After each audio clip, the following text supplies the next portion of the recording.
우리 오늘 주기도문 네 번째 시험에 들게 하지 마시옵고를 배우도록 할 텐데요. 우선에 마태복음 6장 13절 말씀을 한번 다 같이 읽도록 하겠습니다. 시작. 우리를 시험에 들게 하지 마시옵고 다만 악에서 구하시옵소서. 나라와 권세와 영광이 아버지께 영원히 있사옵나이다. 아멘. 네, 교재에 보면 원래 오늘이 이제 소개로보다 마지막 날인데 우리가 이제 은혜의 방편 중에서 이제 기도를 배우지 못해가지고요. 오늘 배우고 다음 시간에 이제 기도에 대해서 배우면 소개리 문답은 이제 마지막 시간으로 끝을 맺게 됩니다. 가장 마지막 시간에 가장 큰 은혜가 있는데 이제 교재를 따라가 보면 오늘이 제일 마지막이거든요. 오늘 참 놀라운 가르침이 있습니다. 이 짧은 기도가 이런 의미였구나. 와, 이거를 지금까지 모르고 있었나 싶을 정도로 너무나도 귀한 가르침이 있는 오늘의 시간 될 텐데요. 자, 106문부터 배워보도록 하겠습니다. 106문 여섯 번째 강구에서 우리는 무엇을 위해 기도하나요? 여섯 번째 강구, 우리를 시험에 들게 하지 마옵시고 다만 악에서 구하옵소서에서 하나님이 우리를 죄 짓는 시험으로부터 지켜주시기를, 또 시험 당할 때 도우시고 건져주시기를 우리는 기도합니다. 이제 이런 의미가 이 기도에 담겨져 있는데요. 해설을 보면 더 은혜가 될 겁니다. 계속해서요. 여섯 번째 강구, 우리를 시험에 들게 하지 마옵시고 다만 악에서 구하옵소서의 의미에 대해서 차근차근 살펴볼 텐데요. 신앙생활을 하다가 시험에 든 적이 있으셔요? 네, 저는 있습니다. 사람의 시험에 전혀 들지 않을 수 있을까요? 네, 그것은 불가능합니다. 사람은 누구도 예외 없이 시험에 들게 됩니다. 그렇다면 이 시험에 대해서 정확하게 이해하고 넘어가는 것은 참으로 중요하다는 거예요. 이 시험에 대한 개념을 바르게 알고 있는 것이 중요하다라는 것이고요. 하나님께서 우리에게 시험을 허락하신 이유는 일부에서 분명히 공부를 했습니다. 하나님께서 우리를 사랑하시기 때문입니다. 그래서 우리에게 시험을 허락해 주시는데, 궁극적으로 하나님은 여러 가지 시험을 통해서 우리를 성장시키시고 성숙시키시기를 원하십니다. 무엇을 통해서? 시험을 통해서. 자, 그러면 이게 뭔가 좀 앞뒤가 안 맞는 거 아닐까요? 하나님은 우리에게 시험을 통해서 우리를 성숙시켜 가신대요. 그럼 우리가 시험에 들지 말게 하옵소서라고 기도하면 이 말 자체가 우리 인생 가운데 시험 자체가 있지 않게 해달라는 기도면, 하나님은 시험을 사용하셔서 우리를 성숙시키시기를 원하신다라는 것을 배우고 나면 적어도 우리를 시험에 들게 하지 마십시오라는 이 기도가 내 인생 가운데 시험거리가 하나도 없게 해달라는 기도는 아니구나라는 것은 알 수 있겠죠. 그러니까 우리가 이렇게 기도할 때에 하나님, 내 인생 가운데 시험거리가 하나도 없이 그냥 평탄한 인생 되게 해주십시오라는 기도가 결단코 아닙니다.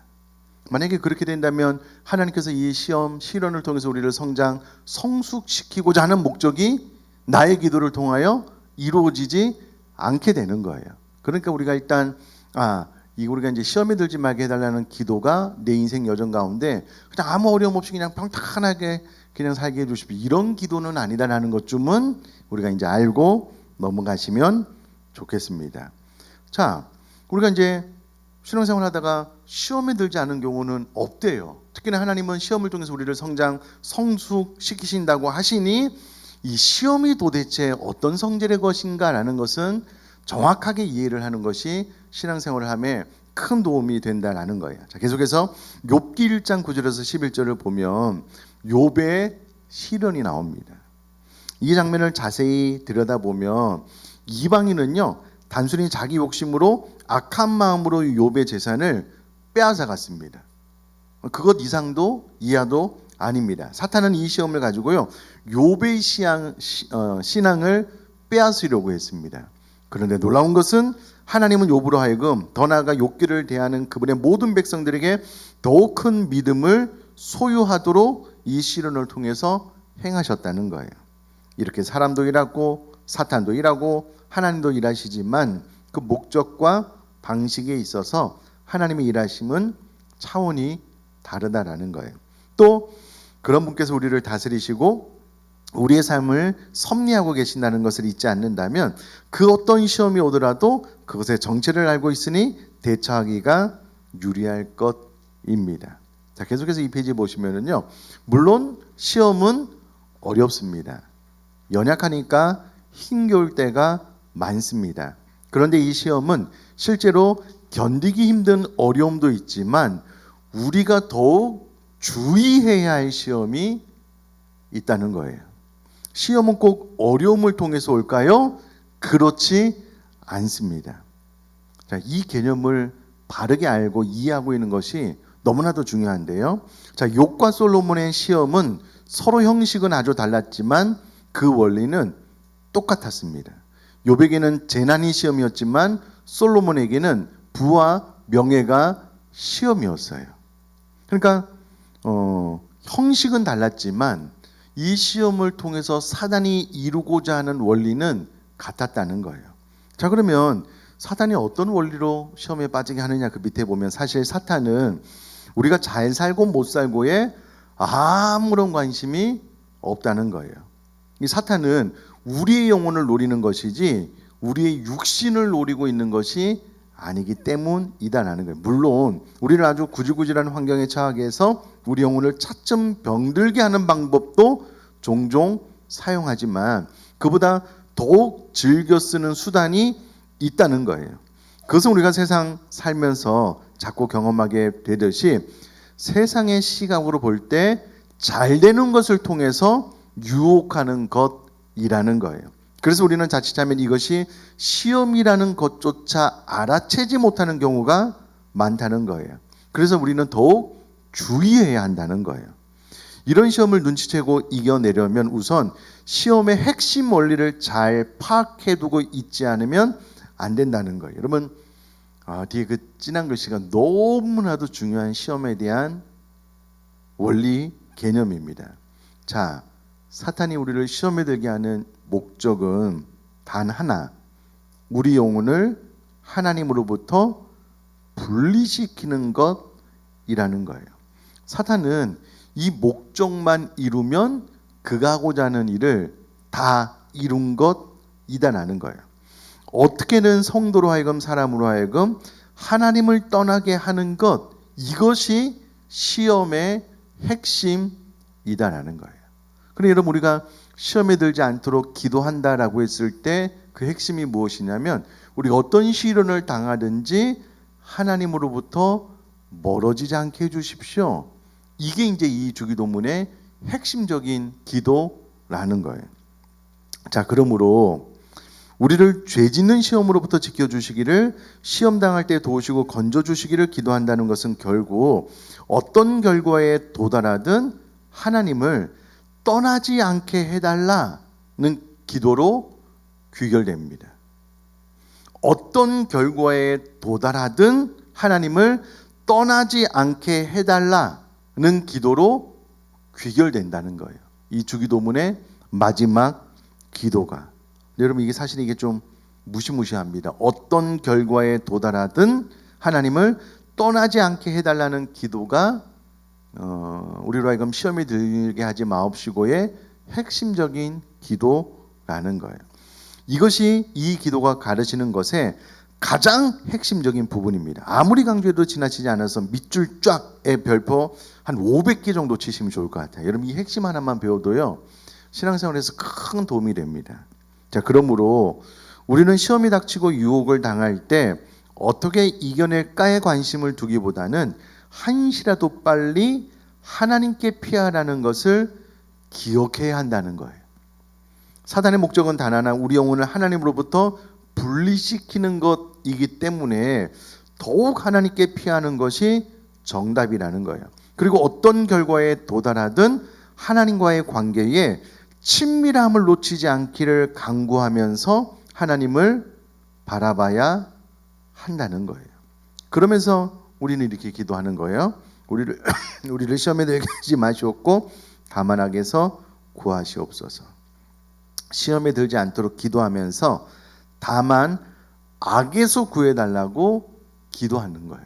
그러니까 시험에 들지 않게 기도한다는 것의 핵심은 하나님을 가까이 하도록, 어떠한 시련을 만나도 하나님을 떠나지 않게 되기를 위하여 기도하고, 어떠한 시련이 와도 하나님과 친밀한 관계 안에서 내가 악을 선택하지 않도록 하는 기도가 예수님께서 우리에게 가르쳐주신 기도의 핵심적인 의미라는 것입니다. 자, 이제 이게 뒤에 또 좀 설명이 들어가게 되는데요. 성도가 이 세상에서 가장 피해야 할 것이 있다면 그것은 가난이나 불행, 어려움 같은 게 아니라 죄일 것입니다. 여러분, 이런 개념도 너무 중요합니다. 성도가 이 세상에서 가장 피해야 할 것이 있다면 그것은 가난이나 불행, 어려움 같은 게 아니라 무엇이라고요? 죄, 다른 말로 악이라는 거예요. 죄는 하나님의 말씀이나 하나님의 관점, 즉 하나님께서 원하시는 방향에 거스르거나 어기거나 부족한 모든 것을 말한다는 거예요. 그러니까 성도가 이 세상에서 가장 피해야 될 것은 이와 같은 죄이고 악이라는 거예요. 자, 3페이지를 보시면, 그런데 여기서 주의해서 생각해 봐야 합니다. 세상의 일반적인 생각은 가난과 불행과 어려움을 피하기 위해 어쩔 수 없이 죄를 택하는 것입니다. 이 세상의 일반적인 생각이다라는 거예요. 좋은 성적을 위해 살짝 부정을 행하고 더 벌기 위해서는 남을 살짝 속이고, 뭐 그렇게 살아가는 게 세상의 원래 아니냐? 우리 주위의 사람들이 무슨 태어날 때부터 끔찍한 악마라서 밥만 먹고 나면 또 무슨 죄를 지을 게 없나고 궁리하는 것이 아니라는 거예요. 아니라는 거예요. 그들도 평소에는 도덕적으로 산다는 거예요. 하지만 삶의 원리가 다르니까 힘들 때, 시험에 들 때, 유혹의 순간에 아유, 내가 진짜 웬만하면 죄 짓지 않으려고 하는데 뭐 다 그렇게 하니까 어쩔 수 없어, 이렇게 하면서 죄를 짓는다는 거예요. 이것이 보통 사람의 생각이고 삶이다라는 거예요. 자, 그런데 성도는 어떻습니까? 성도는 언제 죄를 택하게 되나요? 그래도 우리는 성도니까 그들보다 조금 더 견디다가 이젠 더 이상 어쩔 수 없는 막다른 골목에 왔을 때 죄를 짓게 되나요? 지금은 그런 정도의 문제가 아니라는 것을 아마 눈치채셨을 것입니다. 이것은 정도의 문제가 아니라 원리의 문제라는 거예요. 원리예요. 왜 그런가 설명을 계속 들어보면 압니다. 자, 우리는 다른 원리로 사는 사람들입니다. 삶의 원리가 다릅니다. 우리는 가난과 불행과 어려움을 피하려고 악을 행하는 게 아니라 반대로 죄를 피하기 위해 가난과 불행과 어려움을 당하는 자들입니다.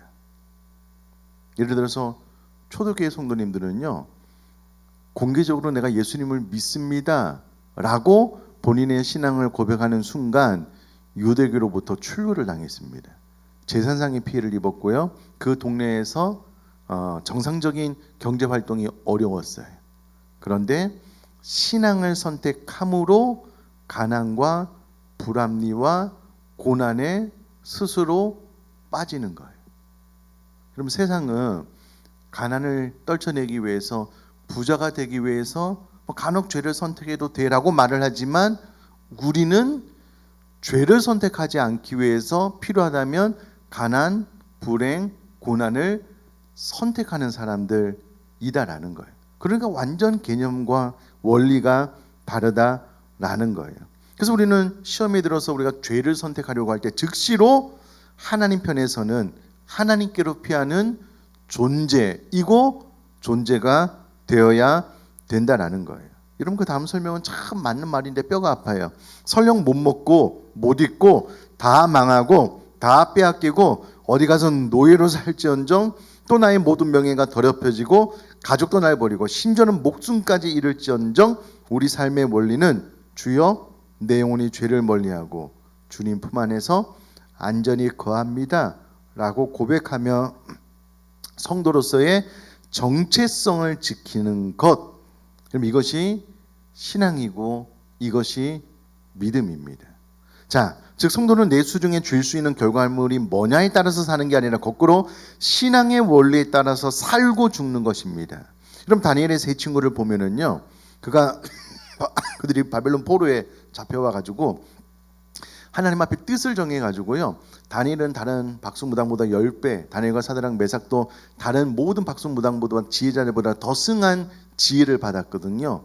나라에서 한 자리씩 차지했어요. 이제는 안정적인 생활이 보장되었어요. 가만히 있어도요, 나라의 녹을 먹으면서 평안한 삶을 살게 되었어요. 근데 뜬금없이 느부갓네살 왕이 신상 앞에 절을 하라고 하네요. 시험이 닥쳤죠. 그런데 다니엘과 사드락과 메삭과 아벳느고는 본인의 신앙을 붙잡음으로 말미암아 7배나 더 뜨거운 풀무불 속에 던져지는 거예요. 그러면 이것이 우리가 기도하는 시험에 들게 하지 마옵시고 다만 악에서 우리를 구하옵소서의 의미인 거예요. 그 결과가 7배나 뜨거운 풀무불 속에 들어가든가 노예가 되든 종이 되든 내 삶이 폭삭 망하든 모든 경우에 우리는 악을 선택하지 않고 하나님 편에 서도록 하는 것이 이 기도라는 거예요. 그러니까 여러분, 이 원리를 알고 나면 되게 은혜스럽기는 한데 막상 이와 같은 상황에 맞닥뜨리게 되면 고민이 많이 생기겠죠. 그래서 이제 시련을 딱 맞닥뜨려 놓고 보면 그 사람이 가지고 있는 믿음이 참 믿음이었는지 아니었는지가 드러나게 되는 겁니다. 자, 계속해서요. 그럼에도 불구하고 우리는 너무나도 쉽게 타협하는 존재여서 이 마지막 다만 악에서 구하옵소서라는 간구는 우리에게 결정적이고 치명적인 최후의 보루가 되는 것입니다. 우리는 다른 모든 것은 다 빠지고 다 타협하더라도 악에서는 구하여져야만 합니다. 그런 삶을 버텨나가기를 간구한다는 거예요. 여러분은 그러므로 우리 기독교인들은 내가 조금 악을 선택해도 하나님, 난 세상에서 좀 잘 돼야 됩니다 라는 것이 아니고, 세상에서 폭삭 망해도 우리는 절대로 악만은 선택하면 안 됩니다 라고 기도하는 존재가 바로 우리라는 거예요. 자, 그러면 과연 쉬울까요? 이것이 우리 삶의 실천이 되기를 내 입으로 소망한다는 것은 그래서 간단한 문제가 아닌 것입니다. 그래서 다만 악에서 구하옵소서 이 간구가 6가지 간구 중에서 우리의 마지막 결정적인 기도가 되는 것입니다. 제가 언젠가 성교학교 했을 때 같은데 이런 이야기를 들었습니다. 이슬람 국가에서요, 기독교 신앙을 지키기 위해서 그 나라에서 제일 어렵고 괴롭고 힘든 쓰레기 매립장에서 일하는 것을 선택한 그리스도인 공동체가 있대요. 야, 무슬림 너희들 그 쓰레기장에서 매립장에서 늘 냄새나고 악취나고 막 일하기 힘들잖아. 우리가 그 일할게. 다만 우리가 종교 생활하는 것은 허락해줘. 그렇게 해서 허락을 받고 평생을 쓰레기 매립장에서 일하면서 예배를 선택하는 그리스도인들 공동체가 있대요. 그러니까 신앙을 위해서, 믿음을 위해서, 하나님을 위해서 최악의 삶을 선택한 거예요. 이게 이제 이 기도의 의미입니다. 그럼 이와 같은 기도의 의미를 알면 이 기도하기가 여러분 쉬우실까요? 쉽지 않을걸요. 그래서 이 기도가 주기도문의 마지막 기도일지도 모르겠습니다. 여러분, 제가 성경 공부 준비하면서요, 위키백과사전에서 로마의 카타콤을 검색을 해봤어요. 인터넷에서 검색해보면 그냥 다 나와요. 그 내용 그냥 가지고 온 거예요. 자, 4페이지 제일 위에 보면 카타콤은 라틴어 단어들 가운데와 무덤들이 합성되어 무덤들 가운데라는 의미라는 거예요. 카타콤. 무덤들 가운데. 무덤으로 사용하기 위하여 좁은 통로로 이루어진 지하 묘지가 카타콤인데요. 기독교인들이 로마 제국의 박해를 피해 숨어들어서 이곳에서 예배했다고 기독교 사전이 아니라 그냥 모든 세상 사람들이 다 보는 위키백과 사전에 그렇게 나와 있어요. 그 크기는 제각각 다르지만 아주 넓고 어두운 곳으로 기독교인들이 나올 때는 거의 무엇이 되어서 나올 정도였다고요? 장님이 되어서 한 줄기 빛도 들어오지 않는 그런 장소였거든요. 약 10평 정도의 작은 넓이의 땅에서 400명이 찬송을 했고요. 그렇게 모여서 살다 보니까는요, 전염병이 돌면 3분의 1이 그곳에서 죽어갔대요. 그들이 왜 신앙을 포기하지 않고 카타콤에서 이와 같은 삶을 살았을까? 빛을 보지 못하니까는요, 눈이 제 기능을 발휘하지 못해서 장님이 되어서 나올 정도였고, 그럼 그 좁은 공간에서 답답하게 지내니까 전염병이 돌면 3분의 1이 그냥 순식간에 죽는데요. 그래도 그곳에서 기독교 신앙, 하나님 앞에 예배하는 믿음을 지키기 위해서 이와 같은 삶을 선택한 많은 그리스도인들이 있는 거예요. 그들은 주님이 가르치셨던 주기도문의 의미를 너무나도 잘 알았어요.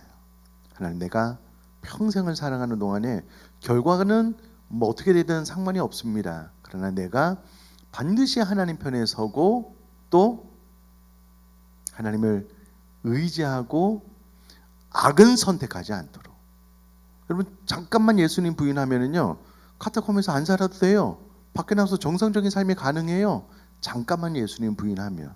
그런데 그 악을 선택하는 것을 끝까지 선택하지 않는 거예요. 그 모든 어려움들을 감내내면서. 이것이 예수님께서 우리에게 가르쳐 주신 기도의 의미라는 거예요. 여러분, 오늘날 그리스도인들이 진짜 이 기도의 의미만 제대로 알아도요, 세상 가운데 그리스도인들이 잠깐의 성공을 위해서 그리스도인이라는 이름을 팔아먹는 짓은 안 할 거예요. 내가 그리스도인인데 세상에서 성공을 해야 되니 잠깐만 눈 감고 잠깐만 탈세하면 막 돈이 쌓이니까 뭐 그 정도쯤이야 뭐 하나님도 용납해 주시겠지. 아니요, 아닙니다. 예수님께서 가르쳐 주신 기도예요. 우리를 시험에 들게 하지 마옵시고 다만 악에서 우리를 구해달라고 하는 기도는 그런 의미의 기도인 것이죠. 자, 계속해서 삶을 윤택하게 살기 위해서 죄를 선택하는 것이 아니라 어쩔 수 없이 죄를 지을 수밖에 없는 환경이 아니냐가 아니라 죄를 선택하지 않기 위해서 삶의 고난을 기꺼이 감당하게 해달라는 기도가 바로 주기도문의 6번째 기도의 의미라는 거예요. 그러니 여러분, 이제 저를 한번 봐주세요. 우리가 이 시험에 들게 하지 말게 해달라는 기도를 그동안 얼마나 잘못했습니까? 나 그럼 내 인생에 어려움 없이 그냥 평탄한 길 살게 해주십시오. 그냥 이게 삶의 어려움이 딱 닥치고 나면 눈 질끈 감고 그냥 그 길을 넘어서 그냥 좀 평탄한 길 살게 해주십시오. 그 기도가 아니라니까는요. 삶의 모든 순간에 뿐만이 아니라 사단이 그럼 이 시험을 생각할 때 어려움만 생각하는데요, 솔로몬에게 내려진 사단의 시험은 풍요였습니다. 물론 하나님께서 주신 복도 있지만 사단이 그 풍요를 통하여 솔로몬으로 하여금 하나님을 떠나게 한 거예요. 그러니까 여러분, 이 시험이 나로 하여금 막 모진 고난 고통만 있는 시험이 아니고요, 나로 하여금 천하태평한 시대 평안에서 나로 하여금 목숨 걸고 하나님 앞에 나가서 기도하지 않게 하는 모든 환경적인 요인도 시험일 수 있어요. 그렇게 서서히 사단은 우리를 하나님으로부터 멀어지게 하는 거예요. 이게 사단의 시련의 핵심이에요. 시험의 핵심이에요. 이제 사단이 우리 사람을 잘 알겠죠. 그래서 어떤 사람은 가난, 이제 막 고통을 가해서 이제 하나님을 떠나게 하고요. 어떤 사람은 딱 파악하니까 요 놈은 이제 좀 물질에 좀 풍요를 주면 신앙생활이 좀 느슨해지겠네. 그래서 하나님을 떠나겠네. 그러면 또 그렇게 또 이끌 수도 있는 거거든요. 그러니 여러분, 시험 핵심은 우리 하나님을 떠나게 되는 거예요. 우리가 시험에 들지 말게 해달라고 기도했던 그 모든 기도는 이제 이 기도를 드리고 나서 성도님들을 보면 하나님을 떠나 있거나 하나님을 멀리 있거나 신앙생활이 나태하고 게으러진 모든 사람들은 시험에 빠져 있는 거예요. 그 시험에 빠지지 않도록 해달라는 것이 늘 하나님을 선택하고 하나님과의 친밀함을 놓치지 않게 해달라는 기도이기 때문에, 그러니 기도 생활을 열심히 하지 않으면은요, 하나님과의 관계가 느슨해져요. 기도 없이도 하나님의 도움 없이도 살아갈 수 있을 것만 같은, 여러분, 그런 삶을 사는데 막 복이 주어져요. 그럼 그거는 하나님께서 주신 복일까요? 사단이 주는 복일까요? 착각하면 안 돼요. 절대 착각하면 안 돼요. 내가 하나님의 방법이 아닌 세속적인 방법을 통해서 자꾸 부가 축적되잖아요. 하나님께서 주시는 복이 아니에요. 반드시 악을 선택하지 말고 하나님을 선택하도록 기도 생활을 하고, 이 기도 끝에 우리는 하나님과 친밀해지는, 하나님과 가까워지는 신앙생활을 하는 것이 이 기도의 핵심적인 내용이다라는 거예요. 자, 계속해서 교재 보시면은요. 후반부 세 강구들의 결론, 우리가 어떻게 살아가야 하는지 알려주는 지침들입니다. 아무거나 받고 싶은 것을 구하라고 이 소중한 기도를 주신 게 아닙니다. 이 땅에 발을 붙이고 살아가는 동안 하나님께 구해야 할 핵심 세 가지는 우리가 어떻게 살아가야 하는지 알려주는 지침들입니다. 네 번째, 우리 사람을 위한 기도 첫 번째였죠. 오늘 우리에게 일용할 양식을 주시옵고, 일용할 양식으로 제한함으로써 하나님을 의지하는 삶, 일용할 양식 이상의 것을 요구함으로써 탐욕에 빠지지 말아라. 늘 이 기도를 통해서 우리는 자족하는 법을 배워야 된다. 다섯째, 우리가 우리에게 죄 지은 자를 사하여 준 것 같이 우리를 사하여 주옵시오. 우리가 늘 하나님 앞에 용서받는 죄인이다라는 것을 기억함으로 타인을 내가 하나님 앞에 용서받은 것처럼 용서해주는 그런 삶을 살아갈 수 있도록. 여섯째, 우리를 시험에 들게 하지 마시옵고 다만 악에서 구하시옵소서. 여기서 시험에 든다는 것의 핵심은 하나님과 멀어지는 거예요. 하나님과 절대 멀어지지 않도록, 그리고 어떤 경우에라도 악을 선택하지 않도록, 그 결과가 풀무불에 떨어지는 것이라고 할지라도 우리는 악을 선택하지 않고 하나님을 선택하게 해주십시오라는 기도가 이 여섯 번째 기도의 의미라는 것을 배웠습니다. 자, 이제 소개의 문답의 제일 마지막 107문입니다. 자, 107문 주기도문의 결론이 우리에게 무엇을 가르치나요? 자, 주기도문의 결론, 나라와 권세와 영광이 아버지께 영원히 있기 때문입니다. 아멘은 우리가 기도할 때 오직 하나님께로부터 용기 얻을 것을, 나라와 권세와 영광을 그분께로 돌리면서 그를 찬양할 것을 가르칩니다. 그리고 우리의 소원과 들어주실 것을 확신한다는 표로서 우리는 아멘이다라고 말합니다. 자, 우선에 좀 우리 교회 성도님들 잘 하시는데요. 주기도문의 결론 답을 보시면 여러분, 나라와 권세와 영광의 아버지가 아닙니다. 나라와 권세와 영광이 끊고 아버지께 영원히 있기 때문입니다. 이 기도가 맞습니다. 간혹 나라와 권세와 영광의 아버지께 영원히 이렇게 이제 고백하는 경우가 있는데요. 정확한 의미는 나라와 권세와 영광이 아버지께 영원히 있기 때문입니다. 이제 이런 의미의 기도라는 거예요. 자, 맺은 말, 주기도문의 결론은 우리에게 무엇을 가르치는가? 기도는 우리가 하나님 뜻대로 살려고 노력하지만 잘 안 되니까 더더욱 필요한 것이라고 했습니다. 하지만 이렇든 저렇든 안 되는 것은 안 되는 것이잖아요. 아니, 간구를 해도 안 되는데 어쩌라는 말입니까 하고 항변하고 싶을 때가 많이 있습니다. 그럴 때가 참 많잖아요. 그래서 이 마지막 주기도문의 결론 부분을 보셔야 한다는 거예요. 하나님 뜻대로 살려고 애쓰지만 잘 안 됨에도 불구하고 이 모든 것이 다 하나님의 것이며 하나님의 수중에 있고 모든 일에 되어가는 방식과 과정과 그 결과까지도 다 하나님께 달려 있습니다. 하나님이 주인이십니다 라는 고백, 이것이 주기도문의 결론이자 우리 인생의 결론이라는 거예요. 그러니까 우리는 늘 실수하고 넘어지고 연약한 죄인이지만 그러나 그것까지도 다 사용하여서 하나님은 하나님의 섭리로 영광을 받으시는 분입니다.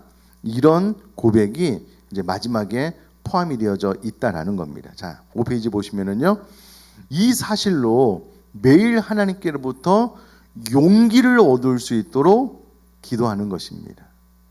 용기를. 자, 이제 잠깐만 설명을 하기 위해서 저를 한번 봐주시면은요, 하나님은 우리의 모든 실수까지 다 사용하셔서 하나님의 언약과 하나님의 섭리를 완벽하게 이루시는 분이신 줄 믿으시죠? 아멘이십니까? 하나님은 나의 연약함, 부족함, 나의 실수까지 다 사용하셔서 그것까지 다 포함해서 하나님의 섭리를 완벽하게 이루시는 분이신 줄 믿으시죠? 아멘이시죠? 하나님 내 생각보다 훨씬 더 크신 분이셔요. 내 실수, 나의 연약함보다 훨씬 더 크신 분이셔요. 그러니 이와 같은 사실을 믿음으로 매일의 삶 가운데 용기를 얻게 해달라는 기도가 이 마지막 기도라는 거예요. 여러분, 우리는 내가 좀 연약하고 부족하고 실수하면은요 좌절해요. 그래서 하나님의 뜻이 마치 이루어지지 않을 것처럼 걱정하고 염려할 때가 많잖아요. 특별히 우리 사랑하는 자녀들, 내가 최선을 다해서 가르쳤지만 우리 자녀들이 우리 마음대로 되냐고요. 그러면 우리는 이제 좌절할 때가 많아요. 그러나 그때 우리는 이 기도를 통하여 내가 최선을 다했지만 그 결과에 대해서 하나님 손에 맡기면 하나님의 섭리대로 하나님 때에 선하게 이루실 것이다 라는 것을 확신하면서 이 기도를 드림으로 매일 하나님께로부터 용기를 얻을 수 있도록 기도하는 것이 이 마지막 기도의 의미라는 거예요. 자, 더 굳건한 확신이 생길 수 있도록 기도하는 것입니다. 이 모든 것을 통해서 하나님의 영광 받으시기를 기도하는 것입니다. 이 문답을 보다 보면 다음에 성경 구절이 생각이 납니다. 로마서 11장 36절 말씀 같이 읽겠습니다. 시작. 이는 만물